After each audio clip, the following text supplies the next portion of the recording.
संविधान निर्माता बाबा साहब आम्बेडकर से जो बात शुरू हुई थी, उनके मान सम्मान से जो बात शुरू हुई थी, उसको लेकर के जिस तरीके की घटना आज संसद में हुई, जिस तरीके से टकराव पक्ष और सत्ता पक्ष में हुआ, ऐसे में जनता ये सोचने पर मजबूर हो गई कि जिनको हम चुनकर संसद में भेजते हैं, क्या वो इस तरीके का व्यवहार जो करते हैं, क्या वो जायज है। तो इस आज जो हुआ है बहुत दिल दुख हुआ है, अच्छा नहीं लगा। ऐसे नहीं होना चाहिए, क्योंकि एक संसद को एक रिस्पेक्ट देता है, एक हिसाब देता है। हम लोग कोई आता है तो हम लोग बैक जाते हैं, साइड करते हैं। तो ऐसे हम लोग जब प्रोटेस्ट कर रहा था, आगे आके वो ग्रुप में था तो आगे आके ऐसे थ्रेटन करना वो अच्छा नहीं लगा आज। मगर ये एंट्रेंस है पार्लियामेंट हाउस की और हमारा अधिकार है अंदर जाने का, और बीजेपी के जो मेंबर्स हैं वो हमें अंदर जाने से रोक रहे थे। क्या वो देश को, क्या वो संसद को, क्या वो जनता को शर्मिंदा नहीं करता? भारत एक्सप्रेस के लिए कैमरामैन मनु के साथ Komal Sharma.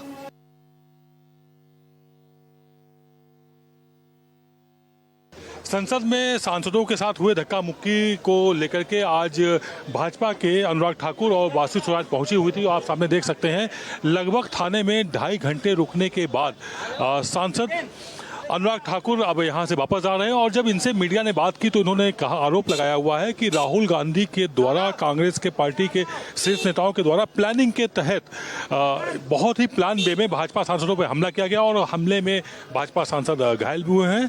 Attempt to murder सहित कई गंभीर धाराओं में भाजपा नेताओं ने मुकदमा दर्ज कराने के लिए एप्लीकेशन दी हुई है। अब पुलिस अपनी कार्रवाई करेगी, क्या कुछ कार्रवाई होती है ये जल्द ही सबके सामने आ जाएगा। फिलहाल शिकायती पत्र भाजपा नेताओं की तरफ से दे दिया गया और जवाब में कांग्रेसी सांसद भी आए हुए थे, उन्होंने भी शिकायती पत्र दिया हुआ है। क्या कुछ रहा उन्होंने भी बताया और उन्होंने ये बोला कि बहुत सातराने अंदाज में भाजपा सांसदों ने राहुल गांधी को धक्का दिया, मल्लिकार्जुन खड़गे को गिरा दिया। वो बुजुर्ग भी हैं, दलित भी हैं और उनके साथ नाइंसाफी हुई है। कैमरा पर्सन रमेश राय के साथ आदित्य द्विवेदी, भारत एक्सप्रेस, दिल्ली।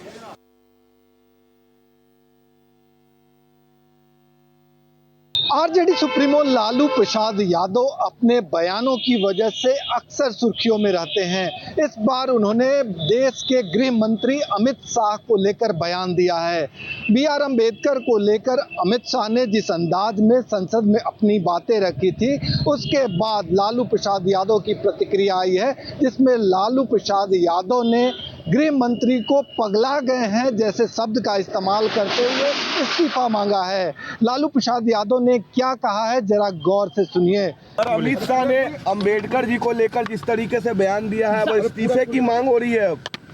अमित शाह पागल हो गए और घृणा है उनको बाबा साहब अम्बेडकर से। देखा है, हमने सुना है, हम उनके ये पागलपन को हम करने में करते हैं। बाबा साहब अम्बेडकर महान भगवान है सब।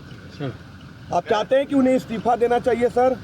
तो एकदम इस्तीफा देना चाहिए, भागना चाहिए, राजनीति से त्याग करके भागना। इसके बाद जेडीयू और बीजेपी हमलावर हो गई। लालू प्रसाद जी जैसा अपराधी जिस राज्य में रहेगा वो राज्य कभी बड़ा नहीं हो सकता है। ये दुर्भाग्य है बिहार का कि लालू जैसे राजनेता को बिहार के लोगों को झेलना पड़ता है। लोग लालू प्रसाद जी जेल से यह कह के बाहर आए हैं कि वो बीमार हैं। वहीं आरजेडी अंबेडकर को लेकर अपनी नीति स्पष्ट करते हुए कई तरह के सवाल खड़े कर रही है और लालू प्रसाद यादव के तमाम बयानों को जायज बता रही है। सहयोगी कैमरामैन राकेश के साथ भारत एक्सप्रेस के लिए पटना से आशुतोष कुमार।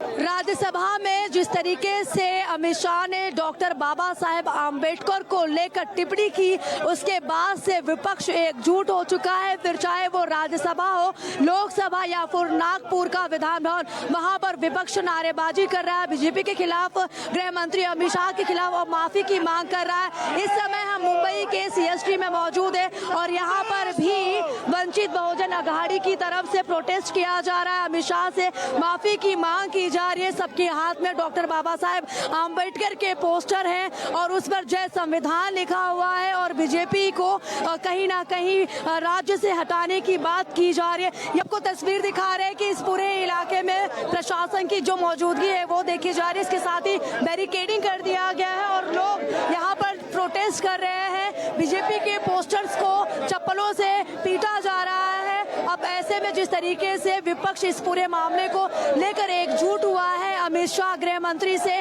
जो मांग कर रहे हैं माफी की, अब देखना होगा कि इस पर अमित शाह की तरफ से क्या कुछ प्रतिक्रिया सामने आती है, माफी मांगी जाती है या फिर नहीं। कैमरामैन घनश्याम के साथ में आंचल तिवारी, भारत एक्सप्रेस।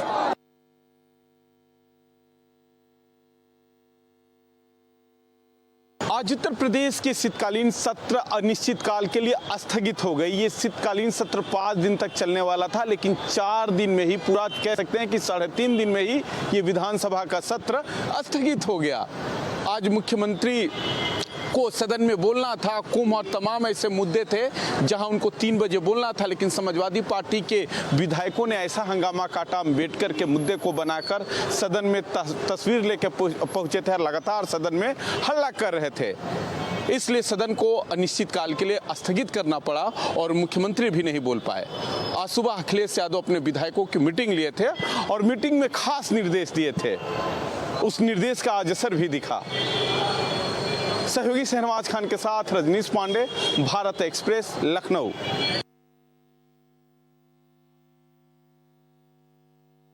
सरकार को सदन से लेकर सड़क तक घेरने की रणनीति पर कांग्रेस लगातार काम कर रही है और विधानसभा में लगातार कांग्रेस अलग अलग विषयों पर सरकार को घेरने में कोई कसर नहीं छोड़ रही है। आज कांग्रेस के सदस्य जल जीवन मिशन में भ्रष्टाचार को लेकर सरकार पर हमलावर रहे और आज विधानसभा परिसर में टोंटी और नल लेकर उन्होंने विरोध प्रदर्शन किया। विधानसभा परिसर के बाहर गांधी प्रतिमा के समक्ष उन्होंने विरोध प्रदर्शन करके जल जीवन मिशन में भ्रष्टाचार का मुद्दा उठाया। इतना ही नहीं, सदन में सत्ता पक्ष के विधायक भी सरकार पर कहीं ना कहीं घेर रहे हैं और हमलावर हैं। आज पीएम आवास में अधिक राशि देने, आबादी वाले क्षेत्र में प्रदूषण फैलाने, उज्जैन में लैंड यूज बदलने, अवैध कॉलोनी के निर्माण, बिजली विभाग की मनमानी जैसे मुद्दों पर सत्ता पक्ष के विधायकों ने ही सरकार से कई सवाल पूछे। इसके अलावा कांग्रेस विधायक कैलाश कुशवाहा ने आदिवासी जिलों में कुपोषण का मामला ध्यानाकर्षण के जरिए उठाया और सरकार से तमाम तरीके के प्रश्न पूछे। और आज अगर देखें तो किसान समस्या को लेकर सदन के बाहर हमलावर रही कांग्रेस ने आज 139 की चर्चा के तहत खाद का संकट का मुद्दा उठाया और सरकार पर लगातार हमले किए और सरकार से समर्थन मूल्य के जो वादे किए थे उसको याद दिलाने की कोशिश सदन में की गई। कैमरामैन मनीष के साथ भारत एक्सप्रेस के लिए भोपाल से अजय भटनागर।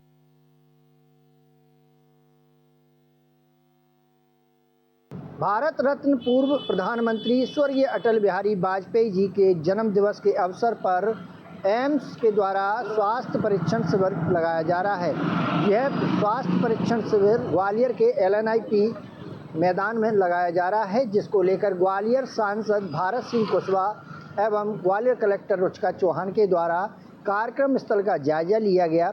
साथ ही ग्वालियर कलेक्टर रुचिका चौहान के द्वारा सोशल मीडिया पर लोगों को अवगत कराया गया है कि ये स्वास्थ्य परीक्षण बड़ा लगाया जा रहा है, लोग इसका लाभ ले सकें, ज़्यादा संख्या में पहुंचकर इस स्वास्थ्य शिविर का लाभ उठाएं। इस मौके पर भारत सिंह कुशवाहा के द्वारा जरूरी दिशा निर्देश भी दिए गए। मनोज चौबे, भारत एक्सप्रेस, ग्वालियर।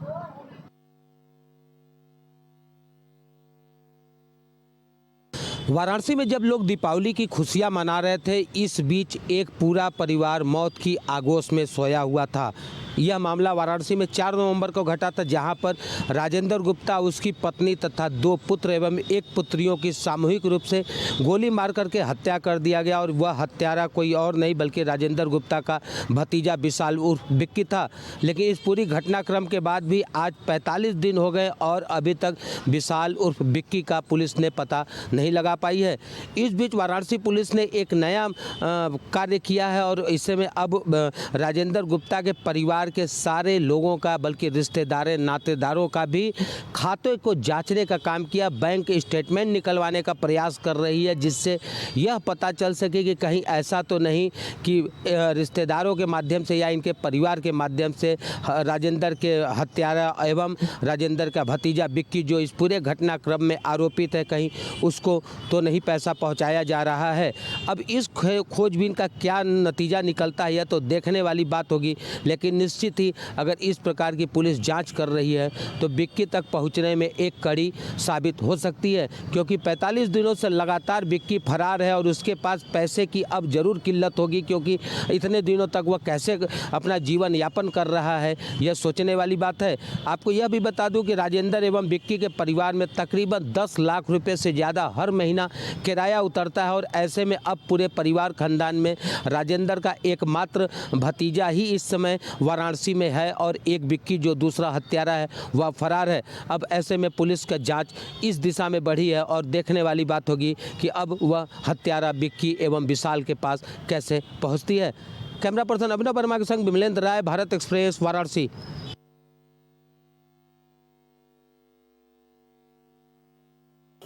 इंदौर की खजराना पुलिस ने 3 युवाओं को गिरफ्तार किया है जो कि सोशल मीडिया पर धार्मिक भावना भड़काने वाले वीडियो पोस्ट कर रहे थे।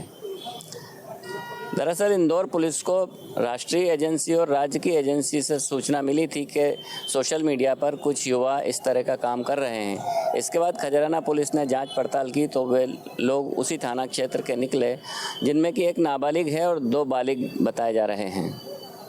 अब पुलिस तीनों पर कानूनी कार्रवाई कर रही है। इंदौर खजराना थाना क्षेत्र के कुछ लड़के हैं जो कि इंस्टाग्राम हैंडल से कुछ ऐसे पोस्ट शेयर कर रहे हैं जो कि समुदायों के बीच में वैमनस्यता फैला रहे हैं, जिससे सामाजिक सौहार्द बिगड़ सकता है। इस प्रकार से सूचनाएं लगातार प्राप्त हो रही थी, जिनको ट्रेस आउट करके इन लड़कों को जब चिन्हित किया गया तो उनसे पूछताछ में और उनके मोबाइलों में इस प्रकार के वीडियो सामने आए जो कि एक कट्टरपंथी विचारधारा के वीडियो समझ में आ रहे थे, जिससे कि सामाजिक सौहार्द बिगड़ सकता था। इस पर से उनके ऊपर में एक मुकदमा पंजीबद्ध किया गया है और तीनों आरोपियों के विरुद्ध में वैधानिक कार्रवाई की गई है। पुलिस ने इन युवाओं के पाकिस्तान या आईएसआई से संबंध होने की बात को सिरे से नकार दिया है और कहा है कि ये इस तरह की बातें अफवाह हैं।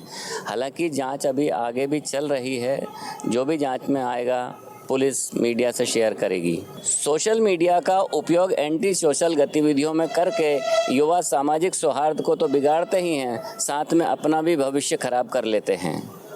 कैमरामैन इमरान खान के साथ जय व्यास, भारत एक्सप्रेस, इंदौर।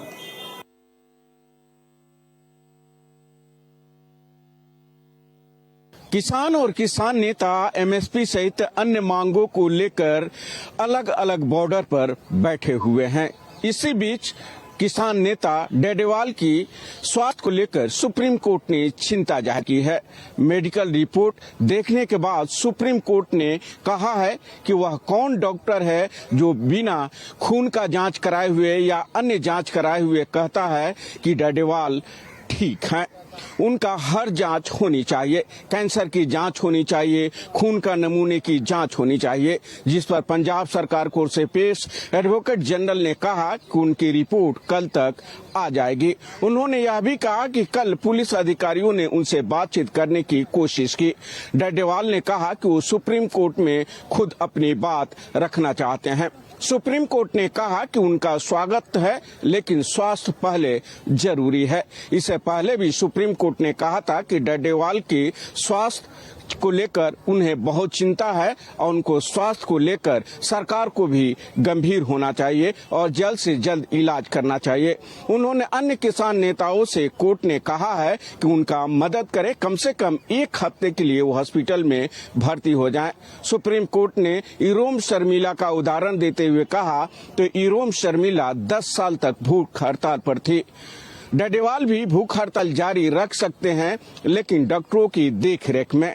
अब देखना होगा जब सुप्रीम कोर्ट कल इस मामले में सुनवाई करेगा तो पंजाब सरकार की ओर से क्या कुछ रिपोर्ट दिया जाता है और कोर्ट का क्या आदेश आता है। भारत एक्सप्रेस के लिए कैमरा पर्सन शरद बारिक के साथ गोपाल कृष्ण।